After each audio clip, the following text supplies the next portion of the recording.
Hello everyone, welcome back to the Rana academy. देखिए, आप already जानते हैं कि न्यू सेशन 2024-25 के लिए मैंने क्लास 9th आईसीएसई फिजिक्स की जो वीडियो है वो अपलोड करनी शुरू कर दी है। लास्ट लेक्चर के अंदर हमने शुरुआत किया था मेजरमेंट एंड एक्सपेरिमेंटेशन का। आई होप आपने वो वीडियो जरूर देखी होगी, बिकॉज उसके कंटिन्यूएशन के अंदर ये लेसन 2 जो है मैं आज अपलोड कर रहा हूँ।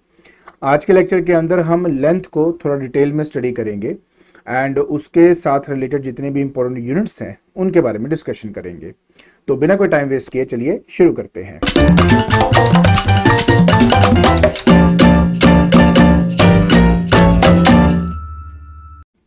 देखिए, जैसे मैंने आपको ऑलरेडी बताया कि आज हमने स्टडी करना है यूनिट्स ऑफ लेंथ को।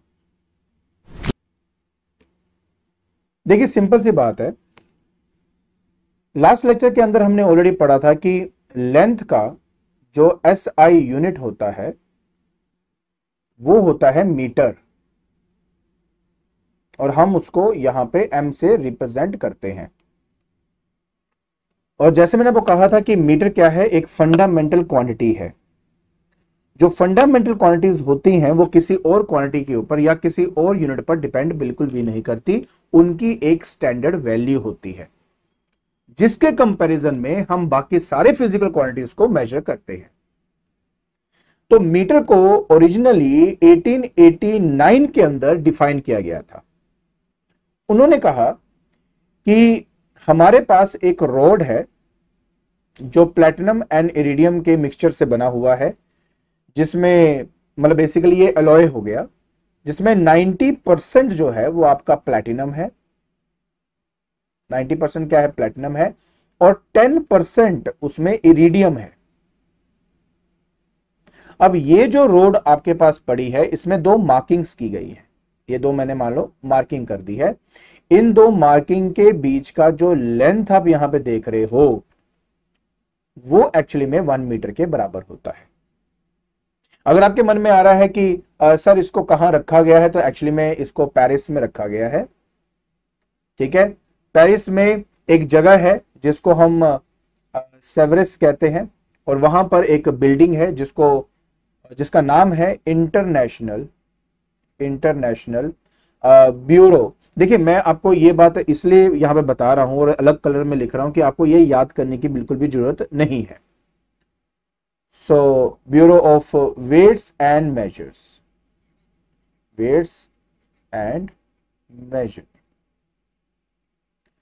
तो इस बिल्डिंग के अंदर हमारे पास क्या है, एक प्लैटिनम और इरिडियम की रॉड है, और उस रोड पर दो मार्किंग की गई है। उन दो मार्किंग के बीच का जो लेंथ है वो एक्चुअली में 1 मीटर के बराबर है, और इसको हमने 0 डिग्री सेल्सियस में रखा हुआ है।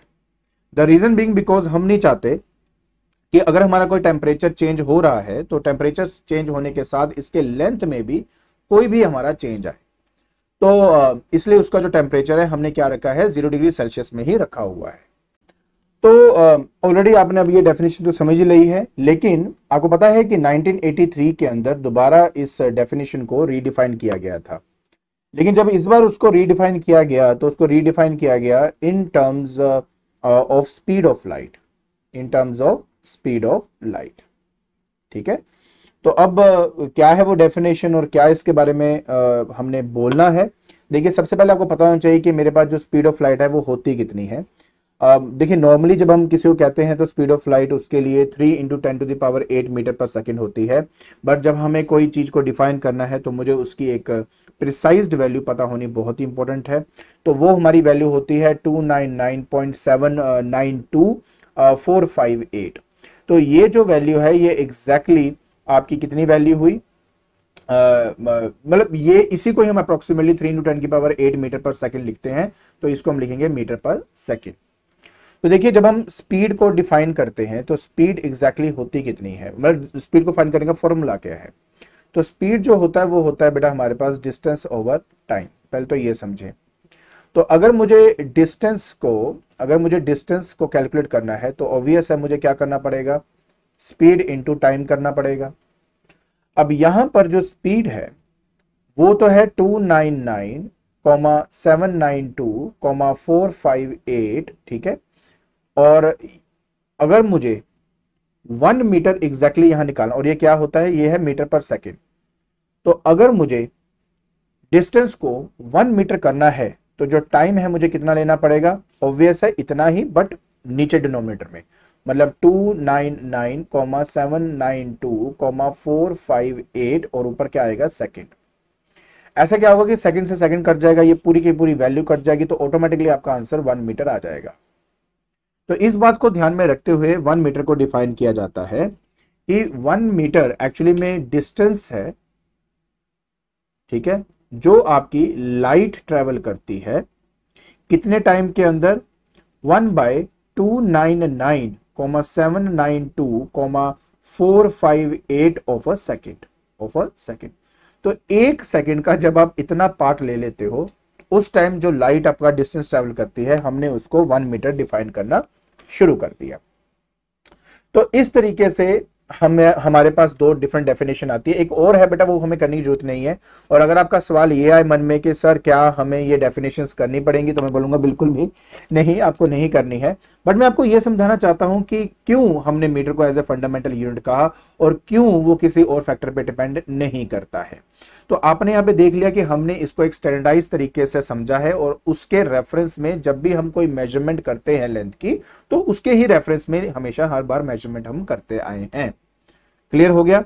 देखिए एक बात मैं आपको बहुत क्लियर कर देता हूं कि मीटर अपने आप में ही बहुत बड़ा एक यूनिट होता है, तो उससे भी छोटे यूनिट्स जिनको हम सब यूनिट्स कहते हैं, उनको हम स्टडी करते हैं। तो देखिए सबसे पहले मैं यहाँ पे हेडिंग डाल देता हूं जिसको बोलते हैं सब यूनिट्स, ठीक है, ऑफ मीटर। तो मीटर ना अपने आप में ही बहुत बड़ा यूनिट होता है। एंड तो उसके अलावा भी हमारे पास कुछ ऐसे यूनिट्स हैं जिनका इस्तेमाल हमारे लिए बहुत इंपॉर्टेंट है। जैसे खास तौर पे अगर मान लीजिए मुझे माइक्रोस्कोपिक लेवल में जाके अगर कोई लेंथ मेजर करनी है, या कोई लाइट की वेवलेंथ जो है अगर मुझे मेजरमेंट करनी है, तो उस टाइम ना हमें बहुत ही स्मॉलर यूनिट चाहिए होता है in comparison to the metre. और उसके लिए खास तौर पे हम नैनोमीटर का इस्तेमाल करते हैं, या हम एंगस्ट्रोम का इस्तेमाल करते हैं, ठीक है। तो इन सब चीजों का इस्तेमाल करते हैं। लेकिन जब हम बहुत बड़े सेलेस्ट्रियल डिस्टेंस के बारे में बात करें, जैसे फॉर एग्जांपल दो हेवनली बॉडीज है, उनके बीच का डिस्टेंस अगर मान लो मुझे मेजर करना है, तो उस टाइम मीटर तो बहुत ही छोटा हो जाएगा, और उसके लिए फिर हम बड़े बड़े यूनिट्स का इस्तेमाल करते हैं, जैसे कि लाइट ईयर क्या होता है, एस्ट्रोनॉमिकल यूनिट क्या होता है, पार्सेक क्या होता है। तो आज हमने इन सब चीजों को अच्छे से यहाँ पे स्टडी करना है। देखिए बात करने वाले हैं सब यूनिट्स ऑफ मीटर के बारे में, जिसमें सबसे पहला जो हम स्टडी करेंगे बेटा वो है हमारा सेंटीमीटर। क्या है? सेंटीमीटर। तो जब कभी भी हम सेंटीमीटर के बारे में बात करते हैं, पहले इसके यूनिट के बारे में बात करें यार। सेंटीमीटर जो है वो cm से हम रिप्रेजेंट करते हैं, स्मॉल cm ही हमने लिखना होता है यहाँ पे। और जो हमारे पास 1 सेंटीमीटर होता है वो हमारा 1/100th ऑफ अ मीटर होता है, ठीक है। तो अगर मैं इसको एक साइंटिफिक नोटेशन की टर्म में अगर लिखना चाहूं तो इसको लिखने का एक तरीका होता है।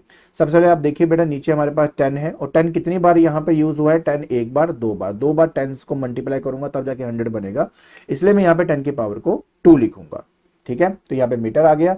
अब हमने क्या करना है कि ये जो 10 की पावर 2 है उसको ऊपर लेके जाएंगे, तो ये बनेगा 10 की पावर -2 मीटर। और यहां पर हम इसको इस तरीके से प्रॉपरली वे में लिखते हैं। तो 1 सेंटीमीटर होता है 10 to the power -2 of a metre. Second जो हमने यहाँ पे यूनिट स्टडी करना है उसका नाम है मिलीमीटर। मिलीमीटर।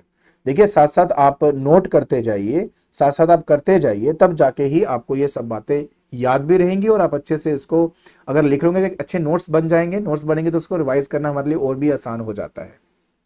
तो अब यहाँ पे क्या लिखेंगे? हम mm लिख देंगे, ठीक है। देखिए 1 mm एक्चुअलिटी में होता कितना है? 1 mm मेरे 1 मीटर का 1000th पार्ट होता है, ये होता है। देखिए अगर मुझे इसी फॉर्म में लिखना है तो क्या लिखूंगा? 1 अपॉन यहाँ पे 1000 है तो उसको 10 की पावर में 3 लिख दूंगा, क्योंकि 10 है उसको 3 बार मल्टीप्लाई करूंगा तभी जाके 1000 तैयार होगा मेरा। तो जब ये ऊपर जाएगा तो इसको 10 की पावर में -3 लिख दूंगा, और यहां पर आपको आपका 1 मिलीमीटर कितने मीटर के बराबर होता है वो यहां पे समझ में आ जाएगा। तो 1 mm जो है वो 10 की पावर -3 मीटर के हमेशा बराबर होता है। क्लियर हो गया? उसके बाद एक टर्म हम स्टडी करते हैं जिसको बोलते हैं बेटा नैनोमीटर। क्या बोलेंगे? नैनोमीटर। तो जब हम नैनोमीटर की बात करते हैं, नैनो मतलब वैसे बेसिकली तो 9 को रिप्रेजेंट करता है, हम यहाँ पे एन और एम का यहाँ पर इस्तेमाल करेंगे। और वैसे तो अगर मैं तरीके से बताऊं आपको तो ये 1 बिलियंथ होता है हमारे 1 मीटर का, बट हम इसको कैसे करेंगे बेटा, देखो 1 नैनोमीटर जो है वो हमारा 1/10⁹ टाइम्स ऑफ मीटर होता है। तो जब ही इसको ऊपर लिखा जाएगा तो 1 नैनोमीटर जो है वो आपका 10⁻⁻9 मीटर यहाँ पर लिखा जाएगा। ये जो मैं आपको टर्म्स यहाँ पे बता रहा हूँ ये सारी के सारे बेटा बहुत ही इंपॉर्टेंट टर्म्स हैं, आप इनको बिल्कुल भी छोड़ नहीं सकते हो, ठीक है, क्योंकि इन्हीं के बेसिस पे आपको कोई ना कोई क्वेश्चन जो है वो पूछा जा सकता है। इसके अलावा जो हम एक और यूनिट जो हम यहाँ पे स्टडी करते हैं बेटा वो है हमारे पास, दैट इज माइक्रोन। माइक्रोन या माइक्रोमीटर जिसको हम कहते हैं यहाँ पे, देखिए अगर मैं चाहूँ तो मैं इसको माइक्रोमीटर भी कह सकता हूँ। तो जब हम माइक्रोमीटर यहाँ पे लिखते हैं तो इसका जो सिंबल है वो म्यू लिख के और साथ में हम एम डाल देते हैं, इसको म्यू कहा जाता है, म्यू, ठीक है, तो इसमें कंफ्यूज मत होना बिल्कुल भी, ठीक है। तो हम इसको कहते हैं माइक्रोमीटर या फिर हम इसको माइक्रोन भी कहते हैं, माइक्रोन भी कहते हैं। तो एक ही बात है यार, तो या ये लिख लो या ये लिख लो, एक ही बात हमारे पास यहाँ पे होती है। तो जब आप एक माइक्रोन लिखते हो तो हम सिर्फ म्यू से रिप्रेजेंट करेंगे, अगर आप माइक्रोमीटर कहते हो तो माइक्रो के साथ एम को हम यहाँ पे रिप्लेस करेंगे। अब मेरी बात थोड़ा समझने की कोशिश करना, मैं आपको थोड़े कन्वर्जेंस के बारे में भी यहाँ पे समझाने वाला हूँ जो कि बहुत ही ज्यादा इंपॉर्टेंट है, और आपको एक आधा जो स्कूल में अगर क्वेश्चन आएगा तो इन्हीं के बेसिस पे बन के आता है। देखिए 1 माइक्रो जो मीटर होता है वो एक्चुअली में 10⁻⁻6 मीटर के बराबर होता है। पहले तो आप इस बात को समझें, ठीक है। इसके बाद ना आपको ज्यादा से ज्यादा क्वेश्चन कैसे आ सकता है, आपको ये आ सकता है कि मेरा 1 माइक्रोमीटर कितने मीटर के बराबर है, वो तो हो गया, लेकिन अगर आपको ये सवाल आ जाए कि मेरा 1 माइक्रो जो मीटर है वो कितने सेंटीमीटर के बराबर है या कितने मिलीमीटर के बराबर है, तो इसको कैसे कन्वर्ट किया जाता है ये आपको आना बहुत ही इंपॉर्टेंट है। तो ये करना भी बहुत आसान है, कोई इतनी बड़ी बात नहीं है, लेकिन मैं आपको कोशिश करूंगा कि आपको ये बात समझ में आए और आप जल्दी से इस चीज को कर पाए। देखिए क्या होता है कि 1 माइक्रोमीटर जो है वो हमारा 10⁻⁻6 मीटर के बराबर होता है। और अगर आप चाहते हो कि इसको सेंटीमीटर में कन्वर्ट करना है तो प्लीज बात को समझें कि हमारे पास 1 सेंटीमीटर जो है वो 1/100th ऑफ अ मीटर होता है, जो मैं आपको ऑलरेडी बता चुका हूं। तो इसका मतलब हुआ कि 1 मीटर क्या हुआ, 100 सेंटीमीटर के बराबर हुआ, इसमें तो कोई मुश्किल वाली बात ही नहीं है। और इसके बाद सबसे इंपॉर्टेंट बात यहाँ पे ये है कि अगर मैं नोटेशन की टर्म में लिखूं, मतलब साइंटिफिक टर्म्स में लिखूं, तो ये 10⁻2 लिखा जाएगा लाइक दिस। अब इस वैल्यू को आपने यहाँ पे सब्स्टिट्यूट करना है, तो 1 माइक्रोमीटर जो है वो हो जाएगा 10⁻⁻6 मल्टीप्लाई बाय मीटर की जगह आएगा 10⁻2 सेंटीमीटर। अब बात को समझना है, बेस सेम हो तो पावर ऐड होती है, 10⁻6 + 2 होगा, नीचे सेंटीमीटर लिखा जाएगा, तो 10⁻4 सेंटीमीटर आपके पास आ जाएगा। तो इस तरह से आप इसको आसानी से कन्वर्ट कर सकते हैं। उसी तरह अगर 1 माइक्रोमीटर को मुझे को क्या देता है कि मिलीमीटर में कन्वर्ट करना है, तो करना अगेन बहुत आसान है। मुझे पता है कि 1 माइक्रोमीटर 10⁻6 मीटर के बराबर होता है, और 1 मिलीमीटर जैसे मैं ऑलरेडी बता चुका हूं 1/1000 ऑफ अ मीटर होता है। तो मतलब 1 मीटर कितना हो जाएगा, 1000 मिलीमीटर के बराबर है, तो 1000 मिलीमीटर के बराबर है, जिसको 10⁻3 मिलीमीटर में यहाँ पे लिख सकता हूं। अगर ये वैल्यू को मैं यहाँ सब्स्टिट्यूट कर दूं तो 1 माइक्रोमीटर आपके पास हो जाएगा 10⁻6 इंटू 10⁻3 मिलीमीटर। तो बेस सेम पावर ऐड है, मैंने गलती कर दी, -6 होना चाहिए, 10⁻3 मिलीमीटर है ना, तो मिलीमीटर आपका यहाँ पे आंसर आ जाएगा। तो कन्वर्जन बहुत आसान होती है, बस आपको पता होना चाहिए कि बेटा कि एग्जैक्टली हमें किसके बारे में हम बात कर रहे हैं और हमने एग्जैक्टली वहां पे क्या लिखना है। आई होप आपको यह बात अच्छी तरह समझ में आ गई होगी, ठीक है। चलिए अब ना इसके बाद जो हमें स्टडी करना है वो है the multiple units of a metre. देखिए क्या होता है, जैसे मैंने आपको ऑलरेडी बताया है कि मीटर अपने आप में बहुत ही प्यारा एक यूनिट है, एक स्टैंडर्ड यूनिट है हमारा, लेकिन वो बहुत बड़ा था, तो अगर उससे छोटी वाली चीज को मेजर करना है तब हम इसका इस्तेमाल करते थे।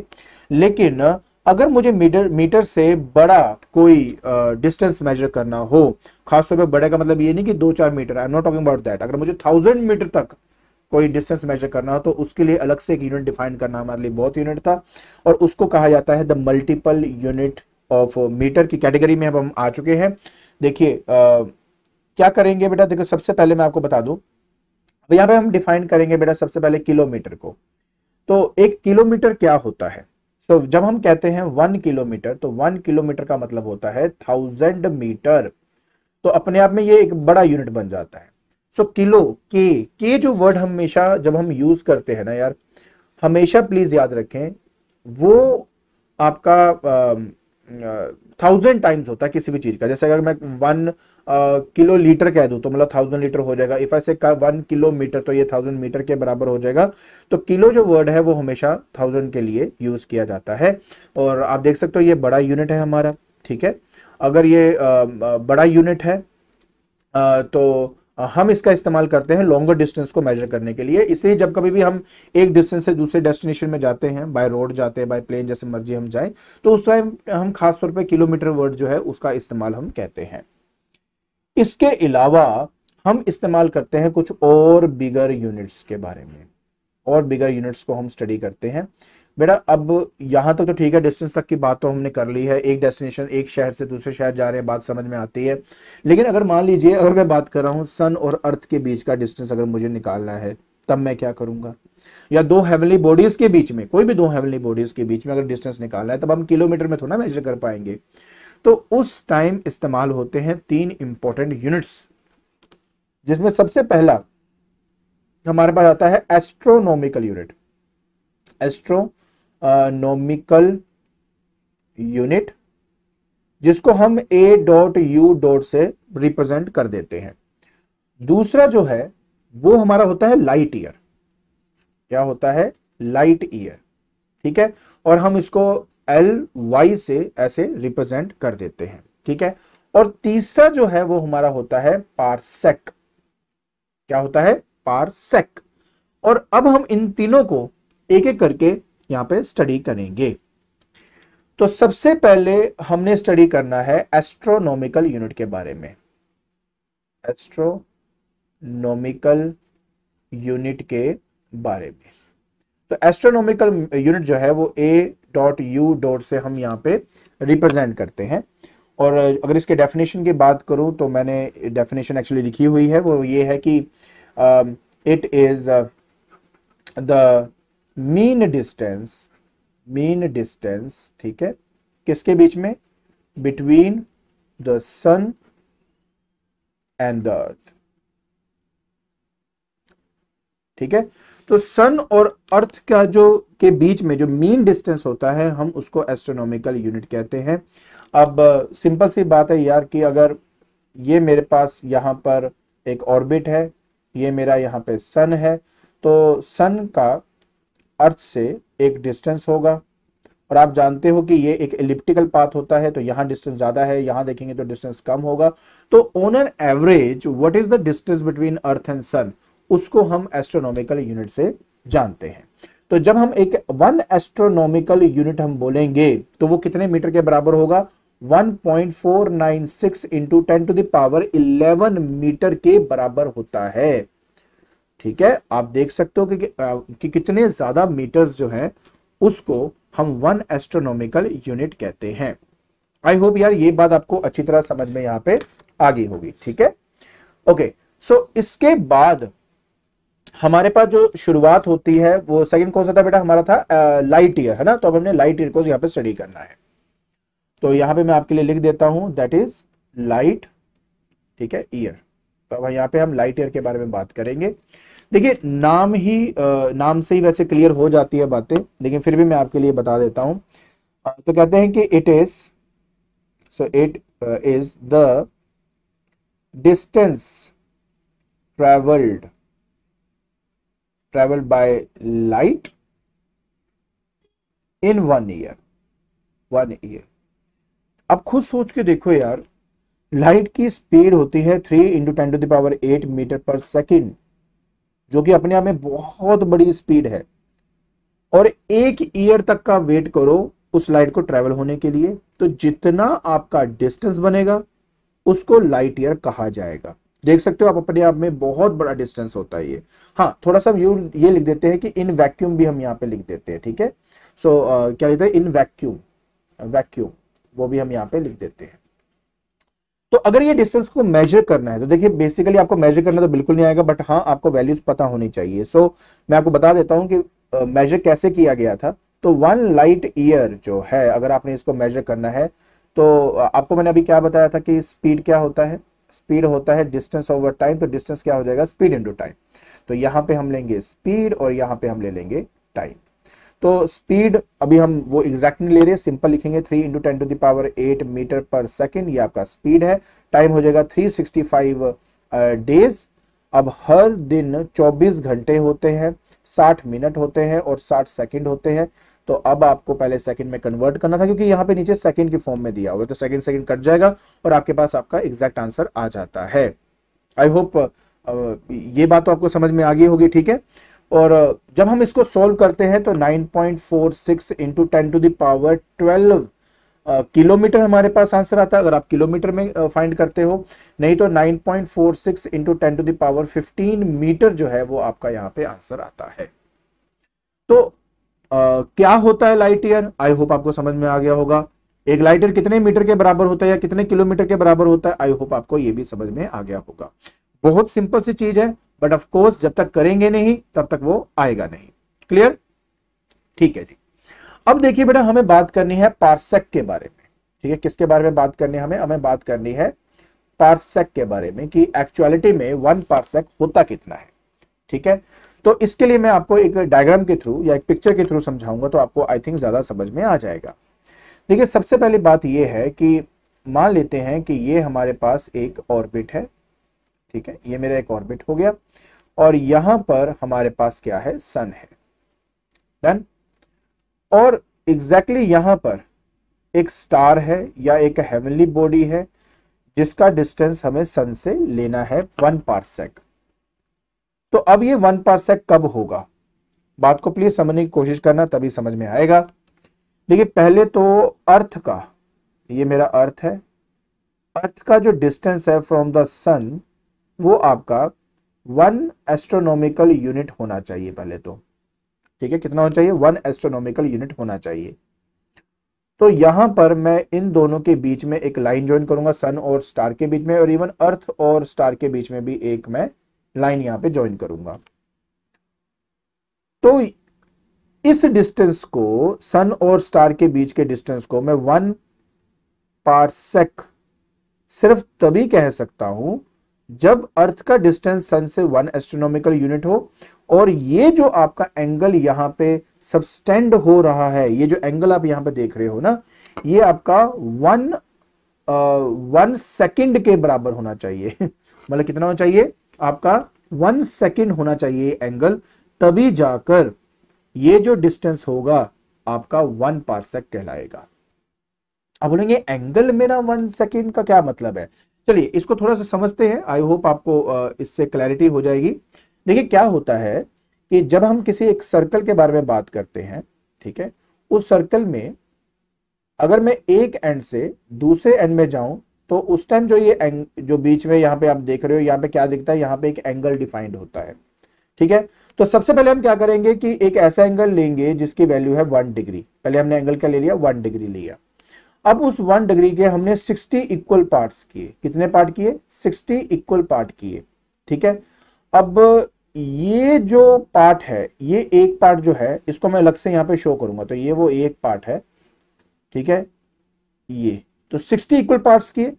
उस टाइम ये जो एंगल इन दोनों, जो एक पार्ट के बीच का एंगल होगा, उसको हम कहेंगे 1 मिनट। क्या कहेंगे, 1 मिनट। अब हम क्या करेंगे, इसके 60 बराबर पार्ट कर देंगे। तो जब हम इसके 60 इक्वल पार्ट कर देंगे तो सिर्फ मैं इतना हिस्सा लूंगा, सिर्फ एक पार्ट बना रहा हूं मैं, वो एक पार्ट ये रहा। और अब मैं यहां पे जब एंगल इन दोनों के बीच में देखूंगा तो वो आपका 1 सेकंड होगा। तो समझने की कोशिश करें कि 1 डिग्री का मैंने 60 इक्वल पार्ट किए। अब वो जो 60 इक्वल पार्ट किए उनमें से एक पार्ट के एंगल को 1 मिनट कहते हैं, और उस एक पार्ट के फर्दर अगर 60 इक्वल पार्ट्स कर देता हूं तो उस टाइम जो हमारे पास एंगल आता है वो 1 सेकंड आता है, ठीक है। तो इस तरीके से हम यहां पे इसको डिफाइन करते हैं। अब बात सिर्फ यही आ जाती है कि सर फाइनली ये बताइए कि 1 पार्सेक एग्जैक्टली किसके बराबर होता है, क्योंकि हमें वो वैल्यू याद रखनी है। तो देखिए, अगर मैं 1 पार्सेक की बात करता हूं तो ये आपका 3.08 × 10⁻16 मीटर के बराबर होता है। सो 3.08 इंटू 10⁻16 मीटर के बराबर होता है। कैसे आया, क्या आया, हम उसके ऊपर अभी फोकस नहीं करेंगे, सिंपल आपको वैल्यू पता होनी चाहिए, वो वैल्यू मैंने यहाँ पे आपको बता दी है। और दूसरा 1 पारसेक जो है उसमें कितने लाइट ईयर्स होते हैं। देखिए तरीका वही है कि 1 लाइट ईयर में कितने मीटर्स होते हैं, फिर 1 मीटर में कितने लाइट ईयर होंगे, वो यहाँ डालकर हम लाइट ईयर के टर्म्स में आंसर निकालेंगे।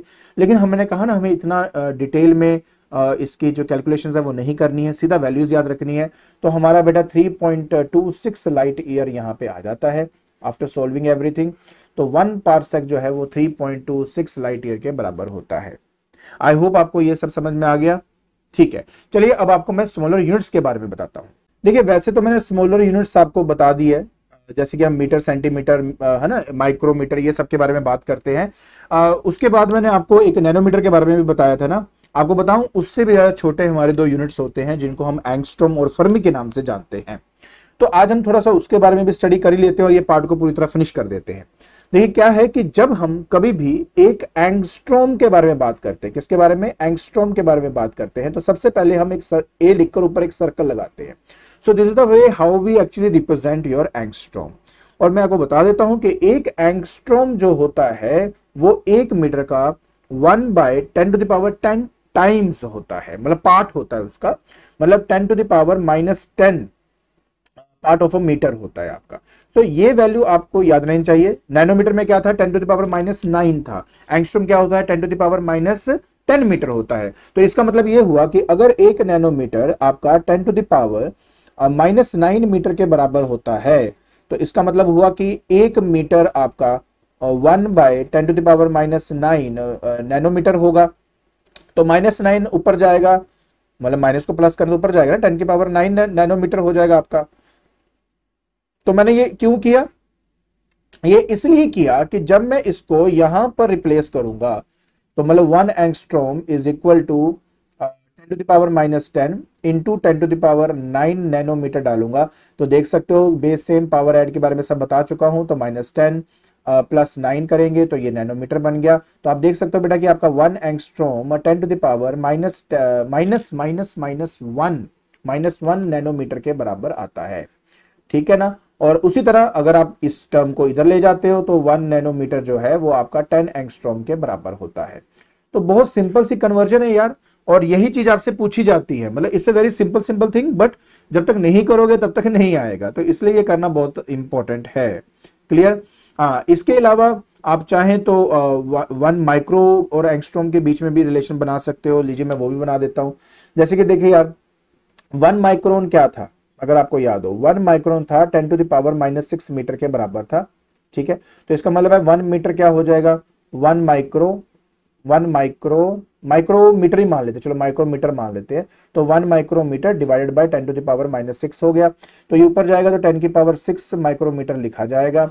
तो देखिए यार अब तुम्हारा 1 एंगस्ट्रॉम जो है वो 10⁻10 मीटर के बराबर होता है। तो 10⁻10 इंटू 1 मीटर क्या होगा, 10⁻6 माइक्रोमीटर हो जाएगा। बेस सेम पावर है, 10⁻4 आ जाएगा माइक्रोमीटर। तो यार बस इसी तरह से आप आसानी से एंगस्ट्रॉम और माइक्रोमीटर में जो है वैल्यू फाइंड कर सकते हो। अगर 1 माइक्रोमीटर चाहिए, अगर 1 माइक्रोमीटर चाहिए तो क्या करेंगे, इस वैल्यू को इसके नीचे ले आएंगे।